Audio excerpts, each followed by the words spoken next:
इस साल हर जगह अच्छी बारिश हुई है और बरसात के बाद इकट्ठे हुए पानी में पनपे मच्छरों ने हर साल की तरह एक समस्या खड़ी करना शुरू कर दी है जो अपना तेजी से विस्तार कर रही है।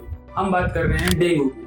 डेंगू खास करके एक वायरल इन्फेक्शन है जो मच्छरों द्वारा फैलता है। आज हम इसी डेंगू की समस्या के ऊपर बात करने वाले हैं कि क्या इसके लक्षण इत्यादि होते हैं, कैसे आपको पता चलेगा कि डेंगू है कि नहीं, या किस हद तक आप घर पर इसका उपचार कर सकते हैं और किस स्टेज के बाद आपको घरेलू उपचार छोड़ करके एक चिकित्सा से परामर्श लेना चाहिए या डॉक्टर से मिलना चाहिए। सादर प्रणाम, मैं विशाल एक बार फिर से स्वागत करता हूं आपका अपने यूट्यूब चैनल सनातन मार्ग पर। सनातन मार्ग चैनल देता है आपको आयुर्वेद संबंधित शुद्ध जानकारियां आयुर्वेद के ग्रंथों से। यदि आप आयुर्वेद की सही जानकारी प्राप्त करना चाहते हैं तो इस चैनल को सब्सक्राइब कर लें। डेंगू नाम के वायरस को खास प्रकार का एक मच्छर फैलाता है जिसको एडीज इजिप्टाई बोलते हैं, जो कि स्क्रीन में आप देख पा रहे होंगे।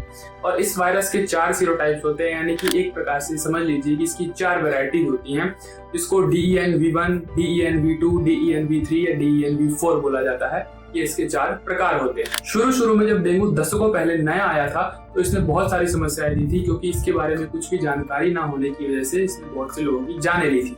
लेकिन आज के समय डेंगू इजीली ट्रीट हो जाता है और 100 में से 90% लोग बड़े आराम से ठीक हो जाते हैं और अधिकतर लोग तो घर पे ही ठीक हो जाते हैं।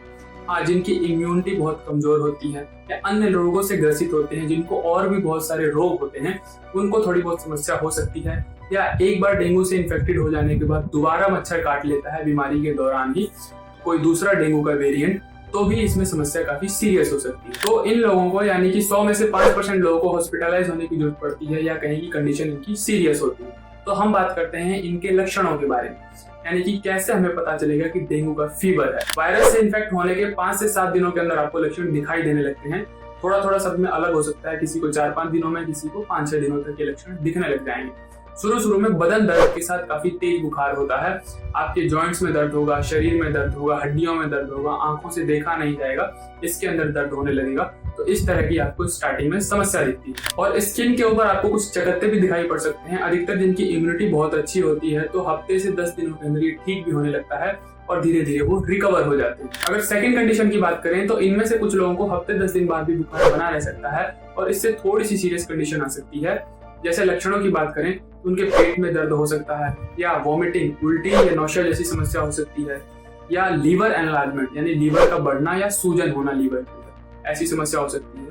यहाँ लीवर के आसपास दर्द हो सकता है, या श्वास लेने में तकलीफ हो सकती है, कफ हो सकता है, बलगम हो सकता है फेफड़ों के अंदर, और प्लेटलेट्स काउंट उनका धीरे धीरे गिरने लग जाता है। अधिकतर लोग तो यहीं तक झेल करके ठीक हो जाते हैं, लेकिन जिनकी इम्यूनिटी काफी वीक होती है या कोई दूसरे गंभीर रोग से ग्रसित होते हैं, या कई बार क्या होता है कि जब पर्सन एक वायरस से, यानी कि उसके एक वेरिएंट से अफेक्टेड होता है और जब वो ठीक हो रहा था उसी दौरान कोई दूसरा मच्छर दूसरे वेरिएंट के साथ अफेक्टेड कर देता है, तो इसलिए उसकी बॉडी अब दो वेरिएंट के साथ झेल रही होती है और उसके अंदर फिर वो और गंभीर तरीके से बीमार हो सकती है या दोबारा से वो बीमारी उसको हो सकती है। जो तीसरी कंडीशन होती है उसके अंदर क्या होता है कि आपका बुखार काफी तेज होने लगता है और लगातार बना रहता है। आपकी प्लेटलेट लाख से नीचे चली जाती है, यानी कि काफी डाउन होने लगती है। और क्या होता है, प्लाज्मा लीकेज होने लगता है। प्लाज्मा यानी कि हमारा जो खून है, अधिकतर उसके अंदर पानी होता है और उस पानी को प्लाज्मा कहा जाता है, यानी कि जिसके अंदर हमारी सेल्स जो RBC WBC फ्लोट करती है, तैरती रहती है, तो वो लीक होकर हमारी नसों से बाहर निकलने लगता है। और लीवर बहुत हद तक कमजोर हो जाता है और काम करने में सक्षम नहीं रहता है, जिसको लीवर फेलियर भी कहा जाता है। इस तरह की स्थिति आ सकती है। श्वास की तकलीफ बहुत बढ़ सकती है, यानी कि कफ बलगम छाती में काफी ज्यादा जमा हो जाते हैं, एक्सरे वगैरह में पता लगता है, और श्वास की तकलीफ बहुत ज्यादा तेज हो जाती है। शरीर से ब्लीडिंग हो सकती है, खून निकलने की समस्या आ सकती है, तो इसे ही कहा जाता है डेंगू हेमोरेजिक फीवर। फिर इससे भी आगे की जो स्थिति आती है उसे कहा जाता है डेंगू शॉक फीवर, यानी यहाँ पर बॉडी शॉक में चली जाती है और यदि पेशेंट के अच्छे से ट्रीटमेंट नहीं हुआ तो उसकी जान भी जा सकती है। तो शरीर इसके अंदर एक सदमे में चला जाता है और काफी मात्रा में हमारी वेसल्स के थ्रू, यानी कि नसों के थ्रू प्लाज्मा लीक होने लगता है और अवस्था काफी गंभीर आ जाती है। शरीर के अंग फेलियर के कगार पर चले जाते हैं, लगभग फेल हो जाते हैं, यानी कि किडनी, लीवर बहुत हद तक काम करना बिल्कुल बंद कर देते हैं और फीवर बहुत तेज हो जाता है, श्वास रोग काफी तेज बढ़ जाता है और ऐसी अवस्था में सही ट्रीटमेंट ना मिलने पर जान भी जा सकती है। अगर बात कर लें इसके टेस्ट, डायग्नोसिस इत्यादि की, आपको कैसे पता चले कि आपको डेंगू है, तो मुख्य तौर पर 2 टेस्ट होते हैं, एक एंटीबॉडी और एक एंटीजन टेस्ट। एंटीबॉडी तो वो होता है कि जब भी कोई वायरस हमारे शरीर पर हमला करता है, हमारे शरीर उसके खिलाफ में कुछ सेना तैयार करती है, उसे कहा जाता है एंटीबॉडी। तो वो दिखने में 3 से 4 दिन का समय लग जाता है। यानी कि एंटीबॉडी टेस्ट से यदि आप जाएंगे पता करने डेंगू का, तो उसके बारे में वायरस से इन्फेक्टेड होने के 4-5 दिन बाद आपको पता लग पाएगा। अगर बात करें एंटीजन टेस्ट की, तो MS1 एंटीजन टेस्ट होता है जो कि वायरस के अंदर एक प्रकार का नॉन स्ट्रक्चरल प्रोटीन है।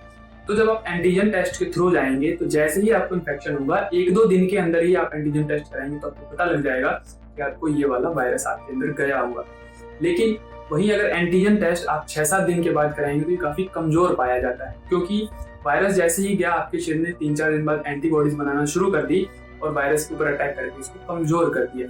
तो आपको अगर 3-4 दिन बाद टेस्ट कराना है तो वो एंटीबॉडी टेस्ट से अच्छा पता लगेगा, और शुरुआती के दिनों में ही 1-2 दिन के अंदर पकड़ना है तो वो एंटीजन टेस्ट उसके अंदर कारगर रहता है। वायरस की जानकारी, इसके लक्षण, इसके स्टेजेस और इसके टेस्ट के बारे में बताना इसलिए जरूरी था क्योंकि कई बार लोग ऐसा समझते हैं कि काफी सीरियस कंडीशन होने के बाद भी आराम से हम घर पर इलाज कर सकते हैं, लेकिन ऐसा बिल्कुल भी नहीं है।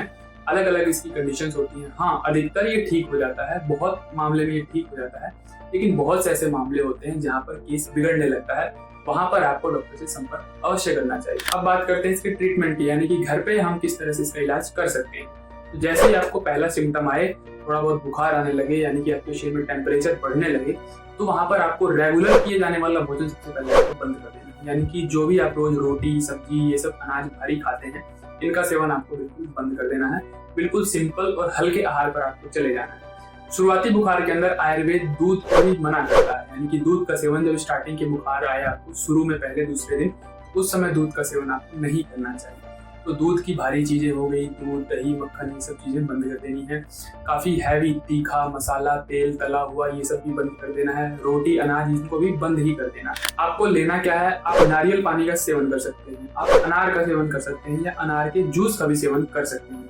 आप अनानास का, मौसमी का, इन सब के जूस का भी सेवन कर सकते हैं। तो इस तरह की आपको फ्लूइड डाइट, यानी कि बहुत हद तक लिक्विड डाइट लेनी है। आप इसके अंदर मूंग दाल का पानी सेवन कर सकते हैं, मूंग दाल की खिचड़ी सेवन कर सकते हैं। और ध्यान रहे, खाना एक बार में खूब भर पेट करके नहीं खाना है। जब जब जितनी भूख प्यास लगे उतना ही सेवन करना है। काफी थोड़ा मात्रा में आप सेवन करें, बार बार खाएं, थोड़ी देर बाद खाएं, लेकिन काफी कम मात्रा में सेवन करें, क्योंकि डाइजेशन काफी वीक होता है। तो इस तरह से इसमें थोड़ा लेने में काफी लाभ होता है। बुखार के अंदर आपको ये ध्यान रखना चाहिए, कभी भी नॉर्मल या ठंडा पानी नहीं पीना चाहिए। उसके अंदर आपको उबाला हुआ पानी काफी अच्छा रहता है। तो आप इसके अंदर उबाला हुआ या उबाल के ठंडा किया हुआ, दोनों ही तरीके से तैयार किया हुआ पानी पी सकते हैं। और जैसे जैसे आपकी रिकवरी होने लगे, भूख अच्छी होने लगे, 6, 7, 8, 10 दिनों के बाद अक्सर जो हो जाता है अधिकतर मामलों में डेंगू के, तो आप फिर वहाँ पर अनाज का जो दलिया होता है, फिर खिचड़ी होती है, चावल, दाल वगैरह, ये सब चीज़ों का सेवन कर सकते हैं। रोटी का थोड़े दिन परहेज रखें, बहुत अच्छी भूख हो जाए, बिल्कुल अच्छे से ठीक हो जाए तो रोटी भी आप खा सकते हैं। सिम्टम आने के, यानी कि बुखार आने के 5-7 दिनों बाद, यानी हफ्ते दिनों बाद आपको जब पता लगता है कि डेंगू है, या कहीं की जब भी आपको पता लग जाए कि अगर डेंगू है, तो वहां पर आप दूध का यूज कर सकते हैं थोड़ा बहुत, और वो भी बकरी के दूध का यूज कर सकते हैं। बकरी का दूध बुखार के अंदर काफी लाभदायक माना जाता है। अब बात करें कि पहले दिन से जब आपको बुखार आने लगे तो मेडिसिन के रूप में आप क्या यूज कर सकते हैं। मेडिसिन के रूप में बुखार के लिए आयुर्वेद की काफी अच्छी औषधि जो मानी जाती है वो है महासुदर्शन घनवटी या सुदर्शन घनवटी। इनमें से जो भी आपको मिल जाए, थोड़ा बहुत हल्का फुल्का खाना ले लेने के बाद 1-1 टैबलेट इसका सेवन कर सकते हैं। काफी अधिक बुखार है तो दिन में 3 बार भी ले सकते हैं। या इसके अंदर दशमूल क्वाथ भी आता है। दशमूल क्वाथ बना बनाया भी मिल जाता है, ड्राई फॉर्म में भी मिल जाता है। अगर ड्राई पाउडर मिल जाए तो इसका काढ़ा पानी में उबाल करके बनाएं और इसका सेवन खाली पेट करें। जो काढ़े वगैरह हैं उनका सेवन खाली पेट करें। जो वटियां हैं या गोलियां हैं उनका सेवन आप खा करके कर सकते हैं। तो आप सुदर्शन घनवटी के साथ गिलोय घनवटी का भी सेवन कर सकते हैं। दोनों 1-1 गोली लें और खाना खाने के बाद या कुछ भी जो हल्का आप सेवन कर रहे हैं उसके बाद सुबह, शाम, दोपहर, यदि बहुत अधिक बुखार है, अगर ठीक ठाक है, नॉर्मल है, तो आप सुबह शाम ले सकते हैं। बुखार के साथ साथ आपकी इम्यूनिटी को अच्छा करने के लिए या डेंगू के इलाज में काफी प्रचलित कई आयुर्वेदिक औषधियां हैं, जैसे कि गिलोय। गिलोय की आपको डंडी ले लेनी है, उसका रस निकाल लेना है, यानी कि 20 से 30 ml के आसपास, और आपको पपीते के पत्ते का रस लेना है, वो भी 10 से 20 ml आप ले सकते हैं। और उसके साथ साथ अगर तुलसी के पत्ते का रस निकाल लें तो वो भी बहुत अच्छा है, 5 ml के आसपास, यानी कि 5-7 पत्तों का रस निकाल लें आप। तो इन तीनों को अच्छे से मिक्स कर लें, या तो इसको सीलबट्टे पे कूट करके इसका रस निकाल लें। अगर कोई व्यवस्था नहीं है तो मिक्सर में भी आप इसको पीस सकते हैं, या कहें कि जो पत्थर की खरल आती है उसके अंदर घोट करके इसका रस निकाल सकते हैं। तो तीनों का रस निकाल लें, एक में मिला लें और सुबह और शाम खाली पेट इसका सेवन करें। अगर आपको इसमें एक चीज और ऐड कर देंगे तो बहुत ही अच्छा काम करेगा, वो है पारिजात। पारिजात या जिसे हर सिंगार कहा जाता है, ज्वर के अंदर काफी लाभदायक होता है। इसके पत्तों को भी आप 10 से 20 ml के आसपास उसके अंदर ऐड कर दीजिए, उसका जूस निकाल करके, तो बहुत ही अच्छा हो जाएगा। अगर नहीं मिलता है तो वो तीनों ही आपके लिए काफी अच्छा है। शुरुआती लक्षण देखते ही यदि आपने इसका सही ट्रीटमेंट घर पर शुरू कर दिया तो 1 से 2 हफ्ते के भीतर आप ठीक हो जाते हैं, या कहें कि 1 से 2 हफ्ते के अंदर आप ठीक होने लगते हैं, बहुत हद तक रिकवर हो जाते हैं।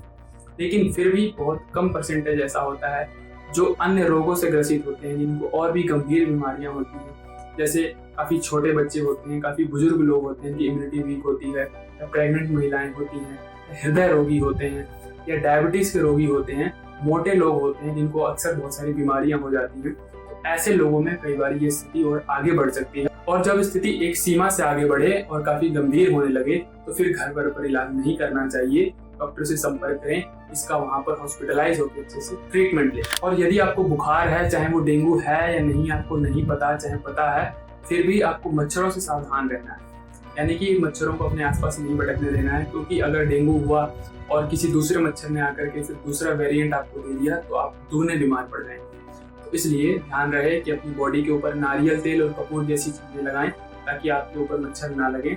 दूसरी बात, सोते समय अपने आप को मच्छरदानी में रखें, या अपने आसपास के इलाके में जो पानी भरा हुआ है आपके घर में, बर्तन में, जहाँ पर मच्छर पनप सकते हैं, उसको साफ रखें, साफ सफाई बनाए रखें।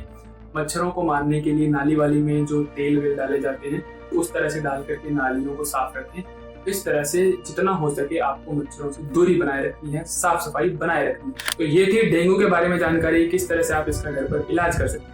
इसी प्रकार की ज्ञानवर्धक स्वास्थ्य जानकारियों के लिए हमारे साथ जुड़े रहें, चैनल को सब्सक्राइब कर दें, बेल आइकन का बटन दबा दें ताकि आने वाले नोटिफिकेशन समय पहुंचे। आज के लिए विदा लेते हैं, सारे प्रणाम।